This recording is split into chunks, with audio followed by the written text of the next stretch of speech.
Hey guys, number one Marmaduke fan here. I don't think you can sing the Sesame Street song, one of these things is not like the other. I think you'd have to change it to like, wait a minute, what do these things have to do with each other? So I'm obviously just trying to get through my backstock of tons and tons of books and just letting you know what I'm reading today. But Danzo by Natsume Ono, I think this is the winner for today. I had read one Natsume Ono book before, I already fell in love with her style. She's really weird and unique, but it was like a spin-off series from one of her famous series. So it was a little hard to kind of click with, who the characters were and what was going on. But I just clicked with her drawing style.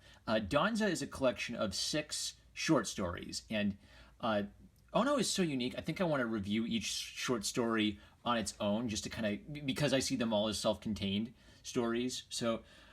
Oh boy, I have not read much poetry in my life. I think when I was in high school and I had an English class, I read a little poetry. And I met the poet Ted Kooser and bought a book from him.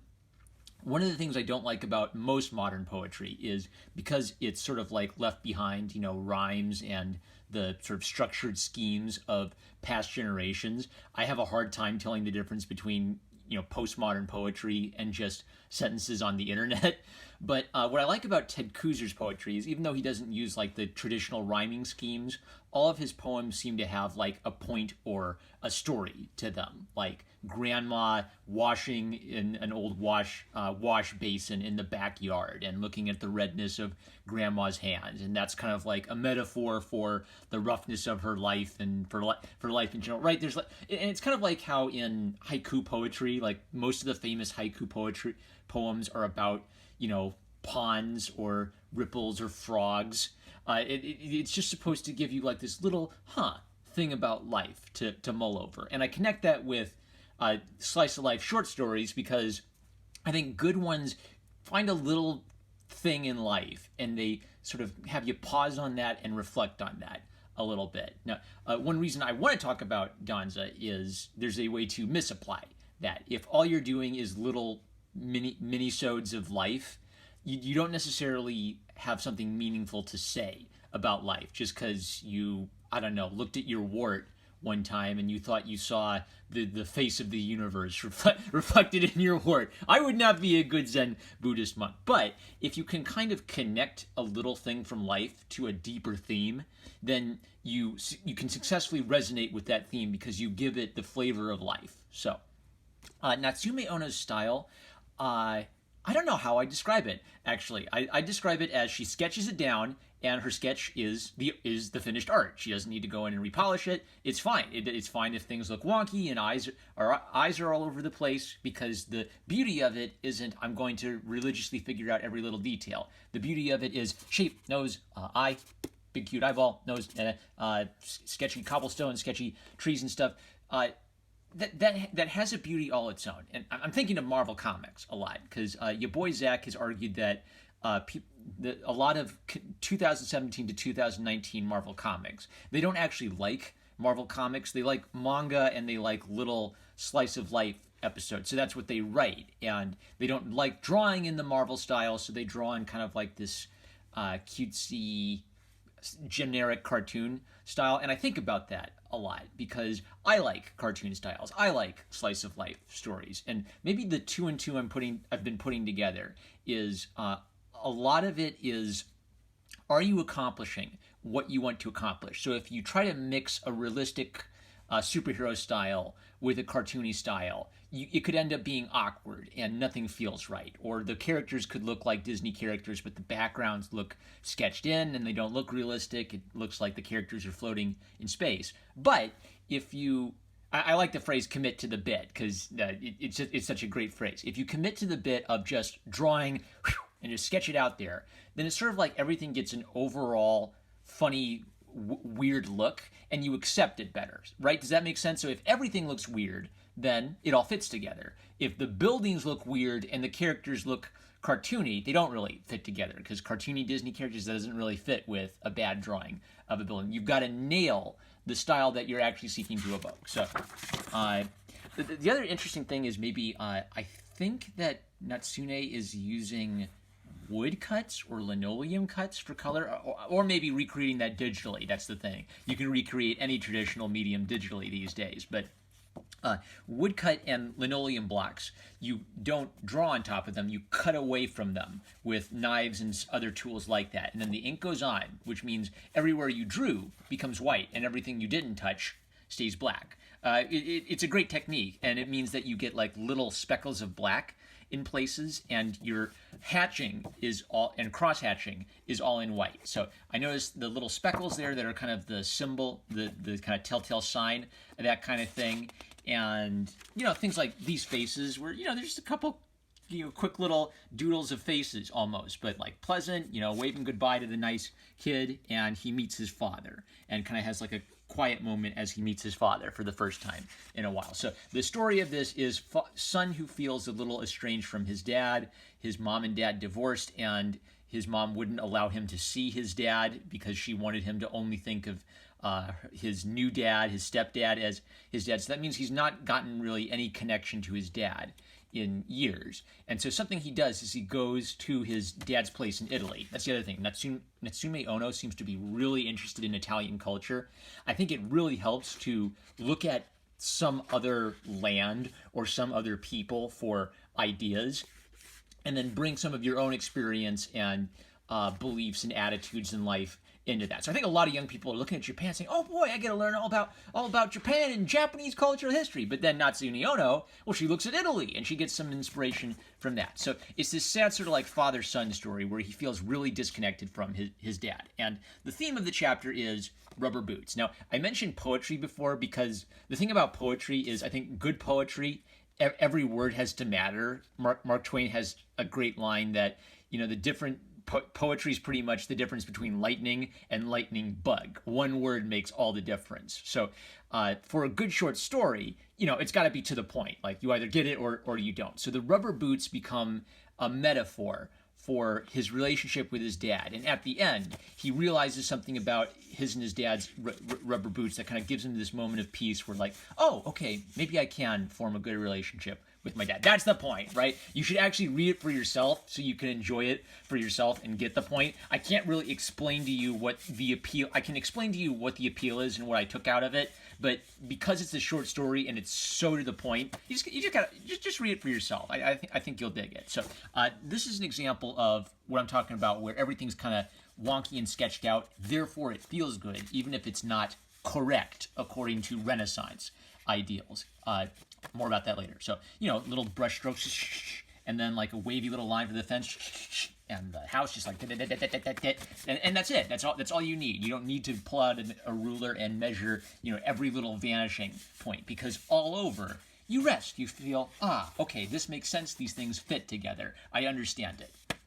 And even though I contrasted this with the Renaissance ideal of like mathematically measuring everything, there is a lot of the Renaissance artists and old masters and Rembrandt, if you look at their drawing style, were loose, because the point wasn't to figure out every little detail. The point was just to get an idea down on paper, and then they would paint all the details. So the painting was how they made their money, and their drawing habits were just about, okay, I want to maybe have a pose here, and just like one line, and that's the arm. That to me is actually a beauty all its own. Like there's a beauty, yes, in detail work and all of that, you know, fantastic little detail, but there's an entirely different beauty in this immediacy. So fantastic. So I'll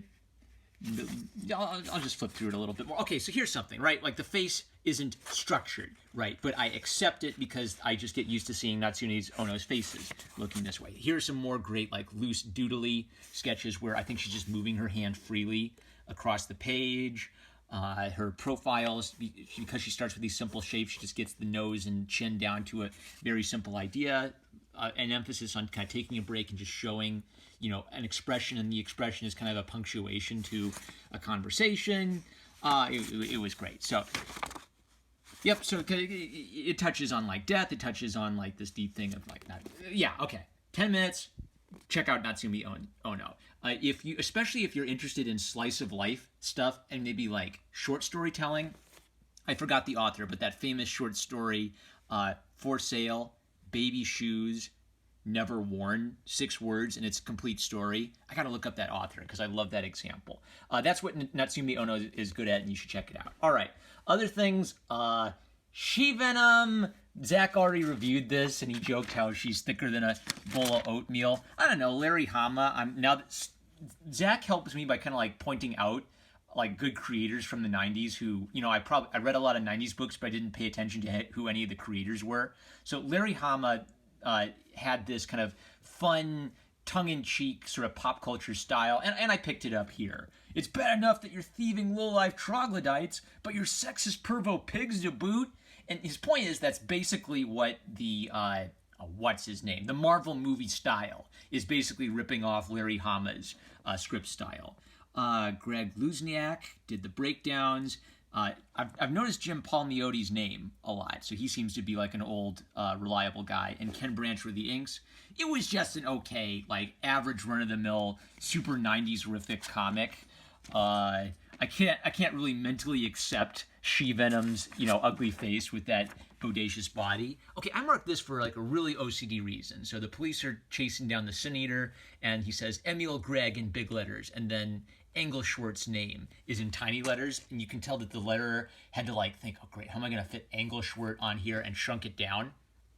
I kind of miss that. I know that computers have made it a lot faster and a lot easier to get this stuff done, but I feel like tools are good, but not if you replace your brain with them. So this is a letterer using his brain to figure out how to fit things nicely, and it ends up putting like more emphasis on Emil Gregg's name, like he's yelling it. I don't know. I'm not much of a letterer myself, but I really like seeing letterers use their craft really to add like a little emphasis or a little punch to the dialogue. And I think that since we've used digital tools for everything, I think letterers are skipping that kind of stuff. Sin Eater's a goofy character. He quotes Bible verses and guns people down. And he quotes the reference after quoting the Bible verse in the middle of gunning everybody. So he's kind of like a goofy, edgy character.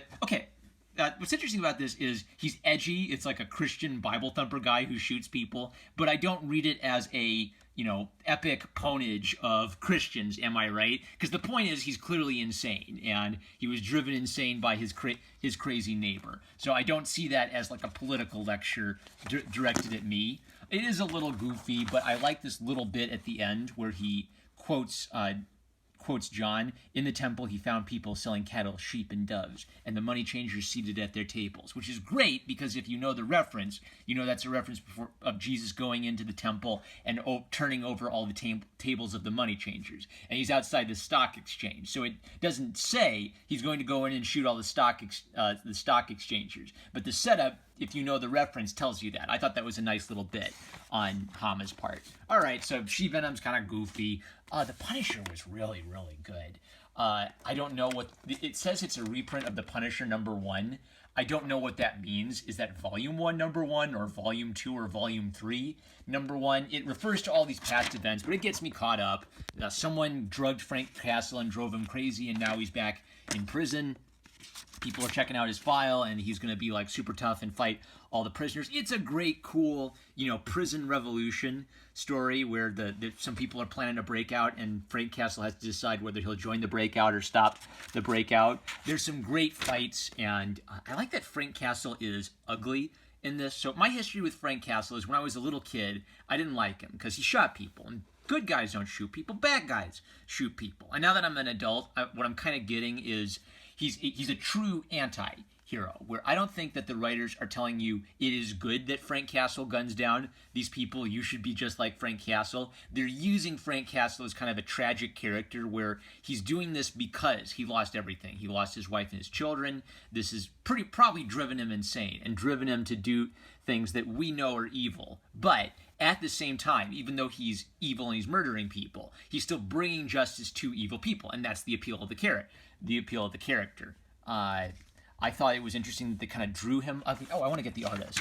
Actually, where is the artist? I gotta find that. All right, Mike Zeck penciler, John Beatty inker. This was a well illustrated enough issue. I'm gonna keep it as like in my reference library so I can flip through it and check out different faces and stuff. Like a really solid example of the beautiful illustrated Marvel Adventure style. There are obviously some politically incorrect moments, and that's part of the fun, is they were willing to, kind of have him be this rough and tumble, Dirty Harry type of character. They were willing to have, like prisoners who are bad guys, and some really nice human moments where some guards are selling out to the crooks and some guards really care about their duty. It's that freaking face, look at that. It's just so broody and cool, and just 3 colors combined with the black and white art to set it off. That's great.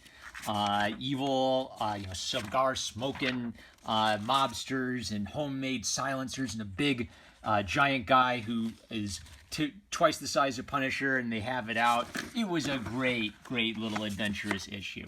All right, so Bleach, Volume 8.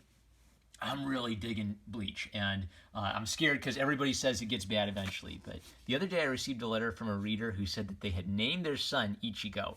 The realization that my work had influenced someone I didn't even know was both exciting and terrifying. So I've decided to shape up. I hope this human Ichigo can be proud to be named after my Ichigo when he grows up. I love these poems that are at the start of these volumes. I wish I knew who the author was, or if Tite Kubo was just writing these, because they really relate nicely to the themes of his books. So the little poem is about the, if it rusts, it can never be trusted. If its owner fails to control it, it will cut him. Yes, pride is like a blade. This is, I just talked about this with Lyo Convoy on the Thundercast, but the sword as the representation of the warrior's soul is this great Japanese concept, and I love seeing them play with that or do something with that in a narrative context. So this whole volume is about like pushing Ichigo to his limit and asking the question, is he tough enough? Does he have the courage to do what it takes to save his friend and conquer his fear? And then his sword becomes a literal metaphor for that moral problem. Stuff like this, like he wakes up and he's on a sideways building, it's just a little unreal, and you feel a little isolated by that shot. And then scenes like this where this mysterious stranger shows up and it's just a billowing cloak in the wind. Tite Kubo is really good at quiet moments where he puts a lot of emphasis on just one important thing, one important shape. And I think that's his strength as an artist, is he gets emphasis. And his title, I've talked about his title sequences before, but this is Will Eisner quality stuff, where Will Eisner got famous literally for his great title pages where the spirit would, punch someone through a window and the shattered glass would say, the spirit. Every one of these title pages, it's like Tite Kubo does something completely different. Doesn't even necessarily have anything to do with the story. He just wants to do something to give you like a big whammo right at the start. So skipping ahead, he has this great section where Ichigo is sort of wondering if he has what it takes, why is he being a coward, and so black bars isolate everything. It's sort of using these as two things. These are gutter separating panels. These are also editorial boxes revealing Ichigo's thoughts, and because they're so wide, it puts a lot more visual emphasis on them. It ends up kind of like caging him behind this black thing. So fantastic. Just that's a great 2-page spread. I like how jump ahead. What did I do here? That doesn't make any sense. Oh, just this cool little doodle. So I like how when he gets his sword, it's still impractically huge, but it's sort of like this thematically fits with his problem. His problem was he was scared and he was running away, and so now he doesn't have a hilt and guard, which makes this sword kind of dangerous to use, which means he's got to become all about offense and all about self-control, where his problem was he had all of this super-duper spirit energy and he had no idea how to tap into it or control it. Now his fighting style has to be a lot more sleek, a lot more direct, and a lot more self-control. That's great. The weapon's impractical, but it fits the theme of the character and the story.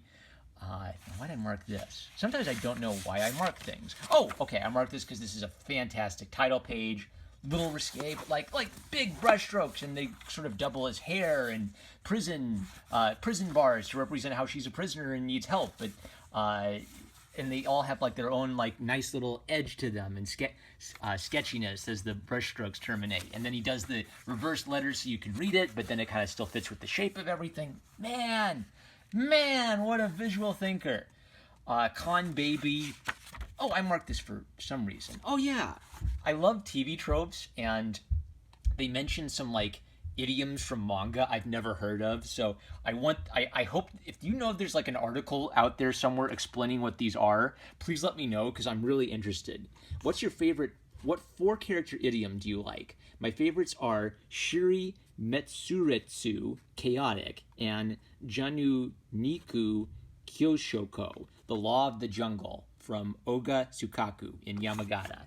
And then she says, Ichigeki Hisatsu, one shot, one kill.